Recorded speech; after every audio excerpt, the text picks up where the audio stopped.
Welcome back to our channel dear student. मैं देवेंद्र आपका channel the online बस्ता में स्वागत करता हूं। स्टूडेंट, आज की वीडियो में हम समाज विज्ञान के कुछ महत्वपूर्ण प्रश्नों को देखेंगे और आज की वीडियो में हम विकल्प वाले प्रश्नों को देखेंगे। जैसे कि आप जानते हैं ये आपको क्वेश्चन नंबर 1 के अंतर्गत आते हैं। स्टूडेंट, इसको आप विकल्प के रूप में भी इस्तेमाल कर सकते हैं, यूज़ कर सकते हैं। अगर आप याद करते हैं तो विकल्प के रूप में हो सकता है और ये अति लघु उत्तरीय प्रश्नों के रूप में भी हो सकते हैं। जैसे विकल्प के रूप में क्या होगा कि जैसे प्रश्न संख्या 1 है कि साइमन कमीशन भारत पहुंचा, तो इसमें जो राइट आंसर है पहला वाला कि सन 1928 में पहुंचा। तो अगर आपको सिर्फ विकल्प के रूप में लिखने तो आप आंसर लिखेंगे, आपने आंसर लिखा और 1928 आपने लिख दिया, ठीक है। तो विकल्प के रूप में तो ये आपका आंसर सही हो गया। लेकिन लघु उत्तरीय प्रश्न के रूप में कैसे लिखेंगे? तो लघु उत्तरीय प्रश्न में आप पूरा पूरा लिखेंगे कि 1928 में साइमन कमीशन भारत पहुंचा, 1928 में साइमन कमीशन भारत पहुंचा। तो ये आप विकल्प के रूप में और अति लघु उत्तरीय के दोनों के रूप में आप इन प्रश्नों को लेंगे, ठीक है। ये विकल्प वाले अति लघु उत्तरीय हो जाते हैं और अति लघु उत्तरीय विकल्प वाले हो जाते हैं, ठीक है। तो आप इनको इस प्रकार से देखेंगे। जैसे मैंने ऊपर मेंशन भी कर रखा है कि ये सारे क्या हैं, महत्वपूर्ण प्रश्न हैं। तो आप वीडियो को बिल्कुल भी स्किप नहीं करेंगे। आप क्वेश्चन नंबर 1 से लेकर और लास्ट तक कंटिन्यू देखेंगे और जो जितने भी प्रश्न हैं आप उनको अपनी समाज विज्ञान की कॉपी में या जो भी कॉपियाँ हैं उसमें आप अवश्य नोट करें, ठीक है। तो आपका ये जो प्रश्न हैं ये सिर्फ समाज विज्ञान में काम नहीं आएंगे, बल्कि भविष्य में आप जो टेस्ट देने वाले हैं वहाँ जीके के रूप में भी ये सारे काम आ सकते हैं। तो चलिए शुरू करते हैं। और पहला प्रश्न हमारा ये रहा कि साइमन कमीशन भारत पहुंचा। तो इसका तो मैंने आपको आंसर बता ही दिया है कि ए 1928 में, ठीक है। क्वेश्चन नंबर 2 देख लेते हैं। निम्न में से किस राज्य में काली मृदा पाई जाती है? तो हमारे पास ऑप्शन है जम्मू एंड कश्मीर, राजस्थान, महाराष्ट्र, पंजाब। तो इसका जो राइट आंसर है वो है 3 महाराष्ट्र या सी महाराष्ट्र, ठीक है। पंजाब में कैसी मृदा पाई जाती है, राजस्थान में कैसी मृदा पाई जाती है, आप कमेंट में बताएंगे, ठीक है। क्या जलोढ़ मृदा कहाँ पाई जाती है? पंजाब में पाई जाती है, राजस्थान में पाई जाती है, जम्मू कश्मीर में पाई जाती है, किसी अन्य प्रांत में पाई जाती है? आप इसको कमेंट सेक्शन में बताएंगे, ठीक है। तो आपके 1 और 2 क्वेश्चन हो गए हैं, ठीक है। और एक ये आपके लिए होमवर्क हो गया है जिसको आप कमेंट सेक्शन में बताएंगे। चलिए क्वेश्चन नंबर हम 3 देख लेते हैं। क्वेश्चन नंबर 3 है आर्थिक विकास का कौन सा मापक नहीं है?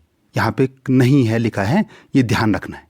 कई बार हम इसको स्किप कर जाते हैं। नहीं है तो प्रति व्यक्ति आय है, साक्षरता दर ये भी बिल्कुल आर्थिक विकास का मापक है, शिशु मृत्यु दर ये भी बिल्कुल है। इसमें क्या है, सेकंड वाला वनों का विनाश ये नहीं है, ठीक है। तो इसका जो राइट आंसर है वो क्या है, वनों का विनाश नहीं है, ठीक है। क्वेश्चन नंबर 4 देखते हैं। वॉकी टॉकी संबंधित है, तो ये किससे संबंधित है? ये वायरलेस सेट से संबंधित है। ये आपका आपदा संबंधित पार्ट आता है, उससे ये होता है, ठीक है। ये आपदा में काम आती है। चलिए क्वेश्चन नंबर हम 5 देख लेते हैं। विश्व में आर्थिक महामंदी प्रारंभ हुई थी, कब प्रारंभ हुई थी? तो हमारे पास ऑप्शन है 1930, 1929, 1935 और 1940। तो इसका जो राइट आंसर है 3 1929 से प्रारंभ हो गई थी।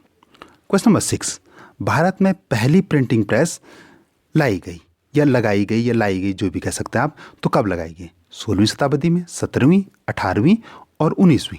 तो क्वेश्चन नंबर 6 का जो राइट आंसर है वो है 16वीं शताब्दी में लगाई गई। किनके द्वारा लगाई गई? तो ये पुर्तगालियों के द्वारा लगाई गई। सन कितने में लगाई गई ये आप कमेंट सेक्शन में बताएंगे। कितने में लगाई गई, सन कितने में लगाई गई और किस जगह पे लगाई गई, ये आप कमेंट सेक्शन में बताएंगे। चलिए क्वेश्चन नंबर 7 देख लेते हैं। स्टूडेंट, इससे पहले हम क्वेश्चन नंबर 7 देखें, अगर आप हमारे चैनल पर नए हैं तो चैनल को अवश्य सब्सक्राइब करें, वीडियो को लाइक करें, अपने दोस्तों के साथ भी शेयर करें। स्टूडेंट, इससे पहले भी हम बहुत सारे वीडियो ला चुके हैं, समझ विज्ञान के काफ़ी महत्वपूर्ण वीडियो ला चुके हैं। वो अति लघु उत्तरीय संबंधित हैं, लघु उत्तरीय हैं, दीर्घ उत्तरीय हैं, मानचित्र संबंधित हैं और जो गत वर्षों के पेपर हैं उनके सॉल्व हैं, मॉडल पेपर हैं, मॉडल का जो सिर्फ प्रश्न पत्र है वो सारे वीडियो ला चुके हैं। अगर आप उन सबको देखते हैं तो निश्चित रूप से जो हमारा लक्ष्य है 100% मार्क्स को अचीव करने का, आपको उसमें अवश्य सफलता प्राप्त होगी। जो 100% मार्क्स का हमारा लक्ष्य है, हमारा सारे जो भी हम क्वेश्चन लाते हैं, तो हमारा लक्ष्य ये होता है कि सारे महत्वपूर्ण प्रश्न आएँ और जिससे जो भी स्टूडेंट हैं वो 100% मार्क्स को अचीव करें। तो चलिए अब हम, आई होप कि आप उन सबको देखेंगे, मैं उनका लिंक डिस्क्रिप्शन में दे रहा हूँ। चलिए अब हम क्वेश्चन नंबर 7 देख लेते हैं कि निम्नलिखित खनिजों में से जीवाश्म ईंधन कौन सा है। तो हमारे पास ऑप्शन है बेरियम, जिरकॉन, कोयला और यूरेनियम। तो इसका जो राइट आंसर है वो है कोयला। पेट्रोल, कोयला, ये सब क्या है, जीवाश्म ईंधन है। ओके, चलिए क्वेश्चन नंबर हम 8 देख लेते हैं। भारत में संविधान द्वारा कितनी भाषाओं को मान्यता दी गई है। ऑप्शन है 18, 14, 22, 25। तो राइट आंसर है थर्ड वाला 22। आई होप कि आप नोट करते जा रहे होंगे हैं। चलिए क्वेश्चन नंबर हम 9 देख लेते हैं। यंग इटली की स्थापना की। तो यंग इटली की स्थापना किसने, मैथ्सनी ने। इसका राइट आंसर है थर्ड, 9 का थर्ड मैथ्सनी ने। ओके, क्वेश्चन नंबर 10, असहयोग आंदोलन शुरू हुआ था। तो असहयोग आंदोलन 1920 में शुरू हुआ था। ठीक है, आप नोट भी करते जाएंगे भाई जैसे जैसे मैं बोल रहा हूँ, है ना। क्वेश्चन नंबर 11 है कॉर्न लॉ किस देश ने लागू किया था। तो हमारे पास ऑप्शन है ब्रिटेन, चीन, अमेरिका, फ्रांस। तो राइट आंसर ए ब्रिटेन, एक ब्रिटेन ने ये लागू किया था। क्वेश्चन नंबर 12 है हीराकुंड परियोजना निम्न में से किस नदी पर बनाई गई है। ऑप्शन है गंगा, यमुना, महानदी और नर्मदा। तो ये आंसर है महानदी। हीराकुंड बांध परियोजना कहाँ है, महानदी पर बनी हुई है। नर्मदा पे कौन सी बनी हुई है आप कमेंट में बताएंगे, वो भी बहुत महत्वपूर्ण बांध है हमारे देश का। तो आप बताएंगे कि महानदी पर तो हीराकुंड बांध है, नर्मदा पे कौन सा बांध है, आप कमेंट में बताएंगे, जिससे मुझे ये पता लगे कि आप क्वेश्चन नंबर 12 तक आप पहुंच गए हैं और आपकी पढ़ाई अच्छी चल रही है। क्वेश्चन नंबर 13, दो या दो से अधिक देशों के मध्य व्यापार को कहते हैं। हमारे पास ऑप्शन है आंतरिक व्यापार, स्थानीय व्यापार, बाहरी व्यापार या अंतर्राष्ट्रीय व्यापार। तो दो देशों के बीच में जो व्यापार होता है वो अंतर्राष्ट्रीय व्यापार कहलाता है। क्वेश्चन नंबर 14, भारत में वयस्क मताधिकार की उम्र है। ये तो बहुत आसान है, तो ये क्या है, 18 वर्ष है। क्वेश्चन नंबर 14 का जो राइट आंसर है 18 वर्ष है। ठीक है, क्वेश्चन नंबर 15 देख लेते हैं। निम्नलिखित में से कौन सा देश वियना कांग्रेस में शामिल नहीं हुआ या सम्मिलित नहीं हुआ। तो इसका जो राइट आंसर है फोर्थ वाला, स्विट्जरलैंड सम्मिलित नहीं हुआ था। ठीक है, क्वेश्चन नंबर 16, ब्रेटन वुड्स सम्मेलन के परिणाम स्वरूप निम्न की स्थापना हुई। यानी जो ब्रेटन वुड्स था, ये जो आधुनिक विश्व है उसके लिए ये समझौता बहुत महत्वपूर्ण है। ठीक है, जैसे मैंने, अगर आपने जो शॉर्ट नोट और लॉन्ग नोट देखे होंगे हमारे, तो मैंने उसमें भी इसका बड़ा लंबा जिक्र किया है। ठीक है, तो इससे ही अंतर्राष्ट्रीय मुद्रा कोष, या इसको IMF भी कहेंगे, IMF। ठीक है, ये प्रश्न मैंने वहाँ भी पूछा था कि इसकी फुल फॉर्म क्या होती है। तो IMF की स्थापना हुई थी, वर्ल्ड बैंक और IMF की स्थापना हुई थी। इस IMF का जो मुख्यालय वो कहाँ है आप कमेंट में बताएंगे। ठीक है, ये जो मैं प्रश्न पूछ रहा हूँ इससे आपकी ये प्रश्न की तो तैयारी हो रही है, साथ में एक प्रश्न और की तैयारी हो रही है। ठीक है, 1+1 हो जा रहा है। ठीक है, यानी एक के साथ एक प्रश्न आपका तैयार हो जा रहा है। क्वेश्चन नंबर 17, निम्नलिखित में से किस राज्य में सीढ़ीदार खेती की जाती है। सीढ़ीदार खेती की जाती है, तो ये स्वाभाविक सी बात है उत्तराखंड में की जाती है। बाकी तो मैदानी इलाका है, पंजाब मैदान है, हरियाणा में मैदानी इलाके हैं, उत्तर प्रदेश के जो मैदानी भाग हैं वो मैदान है। तो सीढ़ीदार खेती उत्तराखंड में की जाती है। चलिए क्वेश्चन नंबर हम 18 देख लेते हैं। मोनोजाइट रेत में निम्न में से कौन सा खनिज पाया जाता है। मोनोजाइट रेत, इसमें क्या पाया जाता है। तो क्वेश्चन नंबर 18 का जो राइट आंसर हमारा थोरियम पाया जाता है। ठीक है, क्वेश्चन नंबर हम 19 थोड़ा सा मैं एडजस्ट कर लेता हूँ। हाँ, क्वेश्चन नंबर 19 देख लेते हैं। पंचायत राज प्रणाली में शामिल है गांव, ब्लॉक, जिला। गांव, राज्य, गांव, जिला, राज्य, ग्राम, राज्य और संघ। तो एक इसका राइट आंसर है। ठीक है, उसमें गांव है, ब्लॉक है और जिला है। ठीक है, तो एक इसका राइट आंसर होगा। क्वेश्चन नंबर 20, निम्न में से भारत का सबसे बड़ा चावल उत्पादक राज्य कौन सा है। चावल पूछ रखा है, तो ये कौन सा है, पश्चिम बंगाल। चावल उत्पादक, सबसे बड़ा चावल उत्पादक राज्य पश्चिम बंगाल। और सबसे बड़ा गेहूं उत्पादक राज्य कमेंट में बताएंगे। नहीं आता तो आप क्वेश्चन पूछेंगे, मैं जवाब दूंगा। ठीक है, क्वेश्चन नंबर 21, वियना कांग्रेस किस वर्ष आयोजित की गई। तो हमारे पास ऑप्शन है 1815, 1915, 1617, 1885। तो 21 का जो राइट आंसर है वो है ए, 1815, 1815 में की गई थी। Question number 22, discovery of India पुस्तक के लेखक थे। तो ये ए पंडित जवाहरलाल नेहरू। ठीक है, क्वेश्चन 22 हो गए हैं। क्वेश्चन नंबर 23 देख लेते हैं। वे संसाधन जिन्हें विभिन्न भौतिक, रासायनिक और यांत्रिक प्रक्रियाओं के द्वारा पुनः बनाया जा सकता है कहलाता है। तो ये क्या कहा जा सकता है? ये नवीकरणीय संसाधन कहा जा सकता है। और अनवीकरणीय संसाधन किसे कहते हैं? जो दोबारा नहीं बनाए जा सकते हैं। समझ रहे? तो नवीकरणीय में क्या आता है? सौर ऊर्जा आ जाती है, पवन ऊर्जा, ये सब आ जाती है। अनवीकरणीय में कोयला, पेट्रोल इत्यादि आते हैं। ये कई बार ये लघुत्तरीय प्रश्न आ जाता है कि नवीकरणीय और अनवीकरणीय संसाधनों में अंतर बताइए। ठीक है, तो ये भी काफ़ी महत्वपूर्ण प्रश्न है आपके लिए। चलिए क्वेश्चन नंबर हम 24 देख लेते हैं। लौह अयस्क की सर्वोत्तम किस्म कौन सी है? तो लौह अयस्क की चारों किस्में हैं। ठीक है, लेकिन इनमें से सबसे बेस्ट कौन है? तो बेस्ट कौन सा है? मैग्नेटाइट। ठीक है, मैग्नेटाइट इसमें क्वेश्चन नंबर 24 का जो राइट आंसर है वो मैग्नेटाइट। क्वेश्चन नंबर 25 देख लेते हैं। भारत में पहला सफल सूती उद्योग कब व कहाँ लगाया गया? ठीक, कई बार ये आता है कि कब लगाया गया। ठीक है, तो मैंने इसमें दो प्रश्न ले लिए कि कब भी और कहाँ भी लिख दिया। कई बार प्रश्न आता है कि भारत में पहला सफल सूती उद्योग कहाँ लगाया गया। ठीक है, और कई बार आता है कि पहला सफल सूती उद्योग कब लगाया गया। तो इसका जो राइट आंसर है वो 1854 मुंबई में लगाया गया। तो 20 का राइट आंसर, सेकंड इसका राइट आंसर है। ओके, क्वेश्चन नंबर 26 देख लेते हैं। सर्वाधिक जूट उत्पादक राज्य है। अब हमने चावल उत्पादक देख लिया, आपने गेहूं उत्पादक भी आपने नोट कर लिया। तो अब जूट उत्पादक राज्य कौन सा है? तो 26 का जो राइट आंसर है वो बी, पश्चिम बंगाल ही है। चावल उत्पादक भी पश्चिम बंगाल और जूट उत्पादक भी पश्चिम बंगाल। ठीक है, क्वेश्चन नंबर 27। भारतीय राष्ट्रीय कांग्रेस का गठन कब हुआ था? तो ये 1885 में हुआ था। किसके द्वारा हुआ था? तो ये ए.ओ. ह्यूम द्वारा हुआ था। वैसे ये भी आपके लिए क्वेश्चन हो गया था कि भारतीय राष्ट्रीय कांग्रेस की स्थापना किसके द्वारा की गई। तो एक प्रश्न ये भी हो गया, उसका आंसर होगा ए.ओ. ह्यूम हो गया। ठीक है, तो इसके साथ भी 1+1 हो गया। ओके, चलिए क्वेश्चन नंबर हम 28 देख लेते हैं। उपभोक्ता सुरक्षा अधिनियम कानून कब बना? तुम्हारे पास ऑप्शन है 1986, 1886, 1754, 1920। तो राइट आंसर ए 1986 में था। नेपोलियन का संबंध किस देश से था? जर्मनी, फ्रांस, इटली या इंग्लैंड? तो 29 का जो राइट आंसर है वो है बी, फ्रांस से था। ठीक है, चलिए क्वेश्चन नंबर हम 30 देख लेते हैं। क्वेश्चन नंबर 30 है। वंदे मातरम गीत के लेखक कौन थे? ऑप्शन है हमारे पास बंकिम चंद्र चटर्जी, शरदचंद्र चटर्जी, रविन्द्रनाथ टैगोर, रविन्द्रनाथ टैगोर। तो right answer A, Bankim Chandra Chatterjee.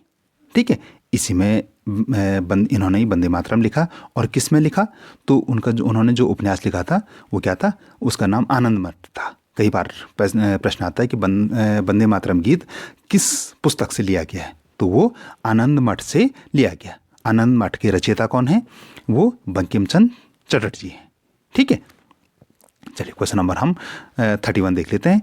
Company ने बुनकरों पर निगरानी रखने के लिए जो वेतन भोगी कर्मचारी नियुक्त किए थे वो क्या कहलाते हैं? यानी जो बुनकर थे उनके ऊपर निगरानी रखने के लिए, तो उनको क्या कहते थे वो? तो 31 का जो राइट आंसर है वो है गुमस्ता। ठीक है, तो स्टूडेंट आई होप कि आप सारे नोट कर रहे होंगे। आपने 31 क्वेश्चन नोट कर लिए और जो मैंने बताए उनको भी आपने नोट कर लिया होगा। आपने अगर 31 क्वेश्चन नोट कर लिए, सारे समझ भी लिए और अभी भी आपने चैनल को सब्सक्राइब नहीं किया तो चैनल को अवश्य सब्सक्राइब करें, अपने दोस्तों के साथ भी शेयर करें, जिससे वो भी 100% मार्क्स अचीव करने में उनको भी सहायता प्रदान हो। ठीक है, चलिए क्वेश्चन नंबर हम 32 और 33 देख लेते हैं। जापान की सबसे प्राचीन मुद्रित पुस्तक थी। तो ये पहला वाला डायमंड सूत्र। ठीक है, भारत की सबसे प्राचीन पुस्तक कौन सी है? कमेंट में बताएं। Question number 33। पंजाब में भूमि निम्नीकरण का निम्नलिखित में से मुख्य कारण है? तो उसका जो मुख्य कारण है अधिक सिंचाई। थर्ड इसका राइट आंसर होगा।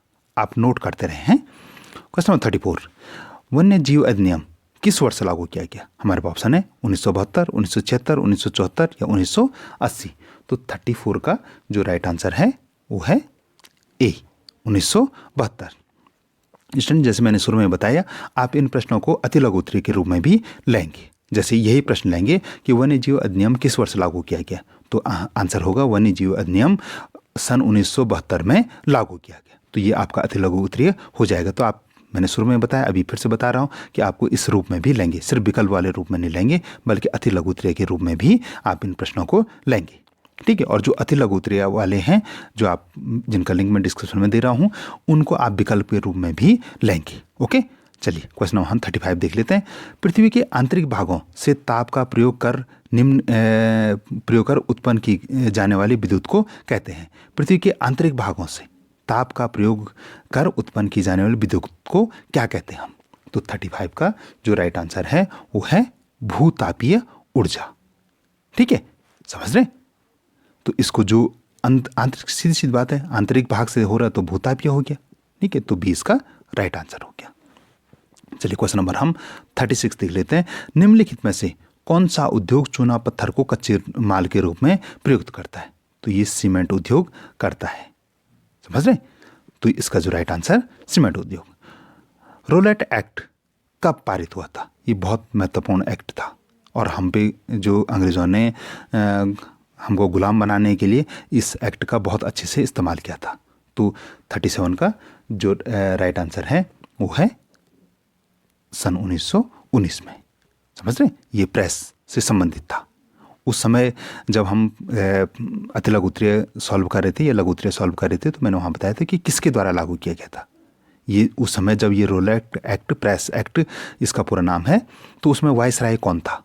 तो आप उसको कमेंट सेक्शन, अगर आपने अति लघु उत्तरीय प्रश्न देख लिए होंगे तो आप उसको कमेंट सेक्शन में बताएंगे कि उस समय कौन थे, किसके समय पे ये हुआ था और इस कानून को क्या कहते हैं, दूसरे नाम से क्या कहते हैं इस रोलेट एक्ट को। ठीक है, आप वो भी कमेंट सेक्शन में बताएंगे। निम्न में से कपास की खेती के लिए उपयुक्त मिट्टी कौन सी है? तो हमारा ऑप्शन है काली मिट्टी, लाल मिट्टी, जलोढ़ मिट्टी, लेटराइट मिट्टी। तो यह है आंसर काली मिट्टी। औसत आय को कहते हैं, तो औसत आय को क्या कहते हैं? प्रति व्यक्ति आय, राष्ट्रीय आय, सकल राष्ट्रीय आय या सामूहिक आय। तो ये क्या होगा? 39 का ए, प्रति व्यक्ति आय। ओके, चलिए क्वेश्चन नंबर हम 40 देख लेते हैं। उत्तराखंड में आपदा न्यूनीकरण एवं प्रबंध केंद्र कहाँ स्थित है? तो इसका आंसर है देहरादून में। ठीक है, ये इसका थर्ड वाला इसका राइट आंसर हो गया। क्वेश्चन नंबर हम 41 देख लेते हैं। भारत में विदेशों को जाने वाली अनुबंधित श्रमिक कहलाते थे, यानी भारत से जिनको हम विदेश भेज देते थे या हमको विदेश ले जाया जाता था, उनको क्या कहते थे हम? ठीक है, तो हमारे पास ऑप्शन है गिरमिटिया। ये भी महत्वपूर्ण प्रश्न है, गिरमिटिया संबंधित। 41 का राइट आंसर भी यही है, गिरमिटिया। ठीक है, ये भी लघु उत्तरीय में कई बार आ चुका है और कई बार अति लघु उत्तरीय, दीर्घ उत्तरीय में तो नहीं आया, लेकिन लघु उत्तरीय और अति लघु उत्तरीय में ये काफ़ी बार आ गया।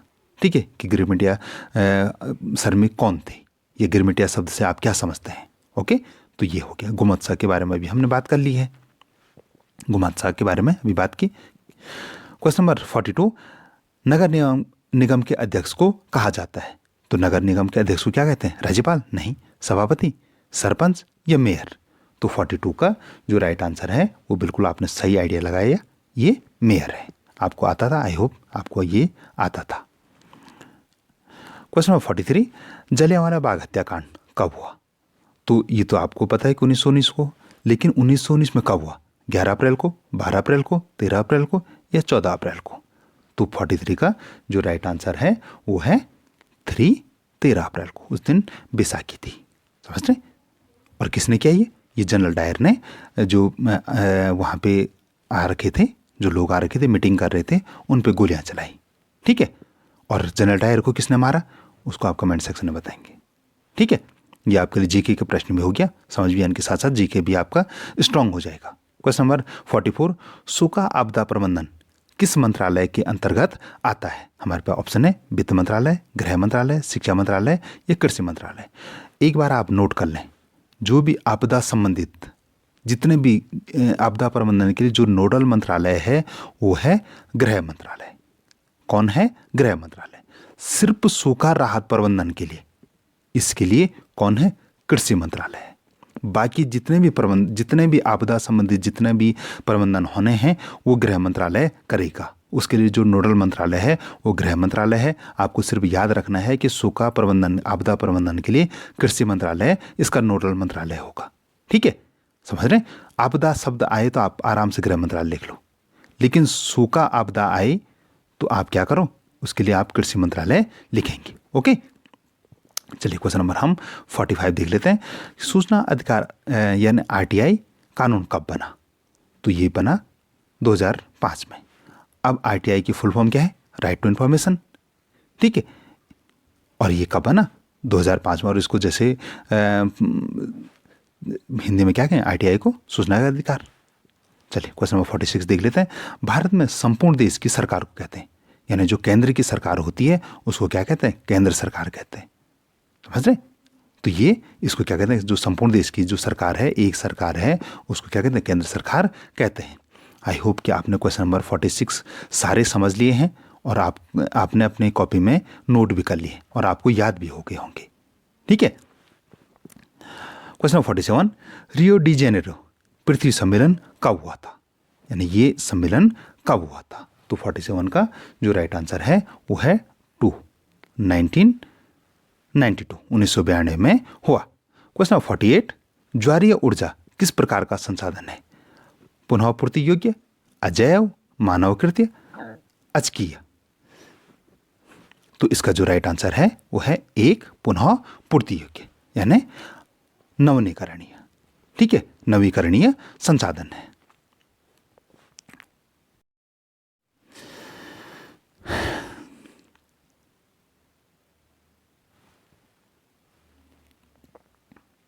चलिए क्वेश्चन नंबर हम 47 देख लेते हैं।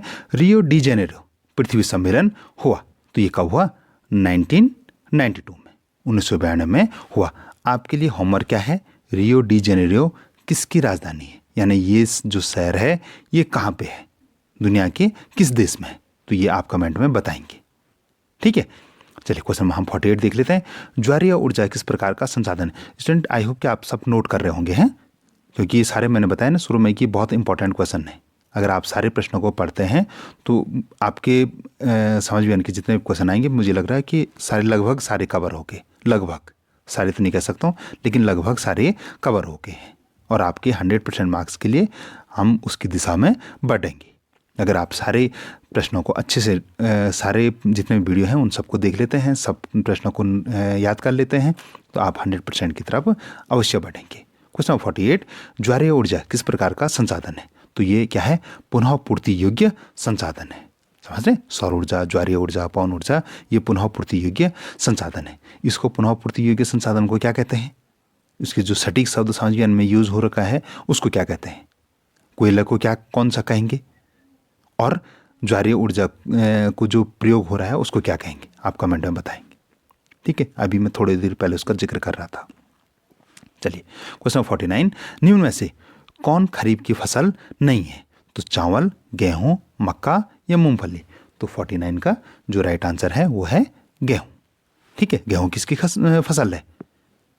अगर खरीफ की नहीं है तो किसकी है? चलिए क्वेश्चन नंबर हम 50 देख लेते हैं।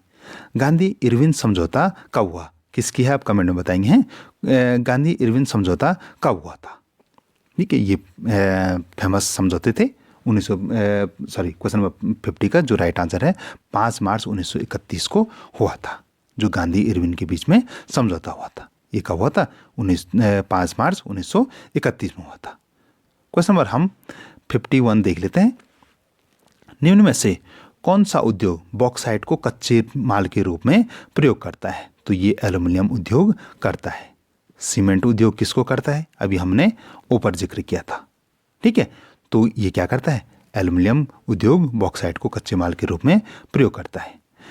पंचायती राज व्यवस्था के तहत उत्तराखंड में महिलाओं के लिए कितने प्रतिशत स्थान आरक्षित हैं? पंचायती राज व्यवस्था में तो कितने हैं? ए 50%, क्या 33% भी इतना है किसी में? लोकसभा में कितने हैं, राज्यसभा में कितने हैं? तो आप बताएंगे, कमेंट में बताएंगे। ओके, क्वेश्चन नंबर 53, भारतीय रिजर्व बैंक का मुख्यालय कहाँ है? तो हमारे ऑप्शन है दिल्ली, कोलकाता, मुंबई और चेन्नई। तो इसका राइट आंसर है थर्ड, मुंबई। भारतीय रिजर्व बैंक है, देश का केंद्रीकृत बैंक है, ठीक है, और इसका जो मुख्यालय है वो मुंबई में स्थित है। क्वेश्चन नंबर 54, निम्न में से कौन सी एक रेशेदार फसल है? तो हमारे ऑप्शन है गेहूं नहीं है, ज्वार भी नहीं है, कपास है। कपास इसका राइट आंसर, यानी जिस पे रेशे निकलते हैं वो रेशेदार फसल हुई। तिल तो तिलहन हो गई, ठीक है, दालें सब दलहन हो गई। सरदार सरोवर बांध किस राज्य में स्थित है? ऑप्शन हमारे पास गुजरात, बिहार, उत्तर प्रदेश या पंजाब। तो 55 का राइट आंसर है ए, गुजरात। अभी हम बात कर रहे थे कि नर्मदा जो नदी है उस पर कौन सा बांध बनाया गया है, तो उस पर कौन सा बांध बनाया गया? सरदार सरोवर बांध बनाया गया है, ठीक है, तो ए इसका राइट आंसर है। क्वेश्चन नंबर 56, पंजाब में भी कोई बांध बनाया गया है? जरा सोचेंगे और बताएंगे। क्वेश्चन नंबर 56, भारत में प्रमुख चाय उत्पादक राज्य कौन सा है? तो प्रमुख लिखा है तो असम है, ठीक है, सबसे ज़्यादा चाय उत्पादन वहीं होती है। क्वेश्चन नंबर 57, प्रति 1000 पुरुषों पर महिलाओं की संख्या कहलाती है? जन्म दर, मृत्यु दर, लिंगानुपात या साक्षरता दर? तो इसका थर्ड राइट आंसर है, ये क्या होगा? लिंगानुपात। क्वेश्चन नंबर 58, 1815 या 1815 में नेपोलियन की हार के बाद यूरोपीय सरकार किस भावना से प्रेरित थी? तो 58 का जो राइट आंसर है वो क्या है? रूढ़िवाद से, ठीक है, 4 इसका राइट आंसर है। क्वेश्चन नंबर 59 देख लेते हैं, कौन से दशक में इंग्लैंड में कारखाने खुले? दशक पूछ रहा है, ठीक है, सन नहीं पूछ रहा, दशक पूछ रहा है, ये ध्यान रखिए आप। तो हमारे पास जो ऑप्शन है 1830 के दशक में, 1720 के दशक में, 1730 के दशक में या 1820 के दशक में। तो इसका जो राइट आंसर है वो है 1730 के दशक में इंग्लैंड में कारखाने खुले थे। क्वेश्चन नंबर 60, विश्व में सर्वप्रथम मुद्रण तकनीकी किस देश में विकसित हुई? तो हमारे पास ऑप्शन है भारत, चीन, जर्मनी या फ्रांस। तो 60 का जो राइट आंसर है वो है चीन में हुई थी, ओके, चीन में हुई थी। और सबसे पहले प्रिंटिंग प्रेस कहाँ लगी भाई? जरा कमेंट में बता। अगर आपने अति लघु उत्तरीय प्रश्न देख रखे हैं तो आपको फटक से आएगा, समझ रहे? तो लेकिन पहली मुद्रण कहाँ लगी? चीन में। और पहली मशीन मुद्रण मशीन कहाँ लगी या किसने लगाई, या पहली किताब कौन सी छपी? तो आप भी कमेंट बताएं। अगर आपने अति लघु उत्तरीय प्रश्न देख रखे हैं तो आप तुरंत आपको ये याद हो गया होगा और आप तुरंत लिखेंगे। क्वेश्चन नंबर 68, श्रीलंका कब स्वतंत्र राष्ट्र बना? तो इसका पहला ही राइट आंसर है 1948 में। क्वेश्चन नंबर 62, भारतीय संविधान की 8वीं अनुसूची में कितनी भाषाएं हैं? ये क्वेश्चन पहले भी आ गया है लेकिन उसमें 8वीं अनुसूची नहीं आया, उसमें सिर्फ यह है कि भारतीय संविधान में कितनी भाषाएं हैं। तो 8वीं अनुसूची में कितनी भाषाएं हैं? 22, ठीक है। ये क्वेश्चन दूसरे तरीके से भी आ सकता है कि भारतीय संविधान की किस अनुसूची में भाषाओं का समावेश है? तो आंसर होगा तब 8वीं अनुसूची में समावेश है, ठीक है। चलिए क्वेश्चन नंबर 63, भारत में व्यवस्था है बहुदलीय, एक दलीय, गठबंधन या द्विदलीय? तो इसका आंसर है बहुदलीय। यहाँ बहुत सारे दल हैं, समझ रहे? एक दलीय कहाँ है? चीन में, ठीक है। क्वेश्चन 64, दुनिया के अधिकांश समाज रहे हैं, दुनिया में जो समाज रहे हैं वो कैसे रहे हैं? महिला प्रधान, पुरुष प्रधान, लोकतांत्रिक या बहुसंख्यक? तो 64 का जो राइट आंसर है वो कैसे रहे हैं? वो पुरुष प्रधान समाज रहे हैं। तो आई होप कि आपने क्वेश्चन नंबर 64 तक नोट कर लिया है और मैं ये मान के चल रहा हूँ कि आपने वीडियो को लाइक भी कर दिया है और चैनल को सब्सक्राइब भी कर दिया है और वीडियो को ख़त्म होने के बाद आप अपने दोस्तों के साथ भी शेयर कर लेंगे। चलिए क्वेश्चन नंबर हम 65 देख लेते हैं। क्वेश्चन नंबर 65 है, कोपरा क्या है? तो ये क्या है? ये उपभोक्ता सुरक्षा अधिनियम। उपभोक्ता सुरक्षा अधिनियम कब पारित हुआ था? ठीक है, इसका हमने पहले भी जिक्र कर लिया है, आपको याद होगा तो आप कमेंट में बताएंगे। ये एक लॉन्ग आंसर भी आता है, अक्सर आता है कि उपभोक्ता सुरक्षा अधिनियम कब पारित हुआ और इसकी आवश्यकता क्यों पड़ी। तो आप इसको लॉन्ग आंसर के रूप में भी देख लेंगे। इसको आप विकल्प के रूप में तो आप देख रहे हैं, ये अति लघु उत्तरीय के रूप में भी है, लघु उत्तरीय में भी आ सकता है और दीर्घ उत्तरीय में भी आता है। तो यानी ये काफ़ी महत्वपूर्ण प्रश्न है। क्वेश्चन नंबर 66 देख लेते हैं, मानव विकास रिपोर्ट किसके द्वारा पेश की जाती है, तो ये यूएनडीपी के द्वारा पेश की जाती है। ठीक है, मानव विकास लिख रहा है, ये ध्यान रखिए आप, आर्थिक विकास नहीं लिख रहा है, ये मानव विकास लिख रहा है, तो ये यूएनडीपी द्वारा पेश की जाती है। लघु उत्तरीय में यह आता है कि यूएनडीपी की फुल फॉर्म क्या है, समझ रहे हैं? तो आप इसकी फुल फॉर्म भी देख लीजिए। एसडीआई की भी आती कई बार, एसडीआई की फुल फॉर्म क्या है। क्वेश्चन नंबर 67 देख लेते हैं। उत्तराखंड की प्रमुख आपदा है, यानी सभी प्रकार की आपदाएं आ जाती हैं, एक सुनामी छोड़ के उत्तराखंड में लगभग सभी प्रकार की आपदाएं आ जाती हैं, लेकिन प्रमुख कौन सी है? ठीक है, सुनामी तो नहीं आती क्योंकि समुद्र सुनामी कहाँ आती है? समुद्र में आती है, समुद्र तट में आती है, तो हम समुद्र तट, उत्तराखंड समुद्र तट से बहुत दूर है, तो प्रमुख आपदा क्या आती है यहाँ? भूस्खलन। ठीक है, यहाँ भूस्खलन एक प्रमुख आपदा है। क्वेश्चन 68, एनसीसी की स्थापना कब हुई? तुम्हारे पास ऑप्शन है 1947, 48, 49 और 50। तो 68 का जो राइट आंसर है वो है 2, 1948 में, 1948 में एनसीसी की स्थापना हुई। एनसीसी की फुल फॉर्म क्या है? ये कई बार आता है। ओके, आप इसको भी याद कर लेंगे। चलिए क्वेश्चन नंबर हम 69 देख लेते हैं। एनएसएस की स्थापना कब हुई? हमारे पास ऑप्शन है 1967, 68, 69 और 70। तो जो इसका राइट आंसर है थर्ड, 1969। अगर डेट वाइज आए तो 24 सितंबर 1969 को इसकी स्थापना हुई थी। कई बार प्रश्न आता है कि इसमें जब स्थापना हुई तो कितने स्वयंसेवक थे? तो इसमें 40,000 स्वयंसेवक थे। कितने थे? 40,000 स्वयंसेवक थे। कितने विद्यालय शामिल थे? विश्वविद्यालय शामिल थे उस समय, तो इसमें 37 विश्वविद्यालय शामिल थे। कई बार अति लघु उत्तरीय प्रश्न आता है कि एनएसएस की फुल फॉर्म क्या है या एनएसएस का ध्येय वाक्य क्या है। तो आप एनएसएस से संबंधित 4-5 प्रश्न बनते हैं, आप उनको भी अच्छे से देख लेंगे। ओके, उनको भी नोट कर लेंगे। चलिए क्वेश्चन नंबर हम 70 देख लेते हैं, और ये आज की वीडियो का हमारा अंतिम प्रश्न रहेगा। श्रीलंका में इन 2 भाषी समूहों के लोग रहते हैं। हमारे पास ऑप्शन है तमिल तथा जर्मन, सिंहली तथा गुजराती, तमिल तथा तेलुगु, तमिल तथा सिंहली। तो इसका जो राइट आंसर है 4th वाला, ये इसका राइट आंसर। वहाँ तमिल तथा सिंहली लोग रहते हैं। तो डियर स्टूडेंट, ये था हमारा आज का वीडियो। आई होप कि आपने सारे प्रश्नों को नोट किया होगा और सारे प्रश्न भी आपने समझ लिए होंगे। अगर आपने सारे प्रश्नों को नोट किया, सारे प्रश्न समझ लिए और अभी भी हमारे चैनल को सब्सक्राइब नहीं किया तो चैनल को सब्सक्राइब करें, वीडियो को लाइक करें, अपने दोस्तों के साथ भी शेयर करें। और जो हमने अन्य वीडियो बनाए हैं उनका लिंक मैं डिस्क्रिप्शन में दे रहा हूँ, आप उनको भी अवश्य देखें। आप अवश्य 100% मार्क्स प्राप्त करें। मेरी आपके लिए बहुत बहुत शुभकामनाएं। जो आगामी बोर्ड परीक्षाएं हैं उनमें आप अवश्य 100% मार्क्स प्राप्त करें। मेरी बहुत बहुत शुभकामनाएं। धन्यवाद।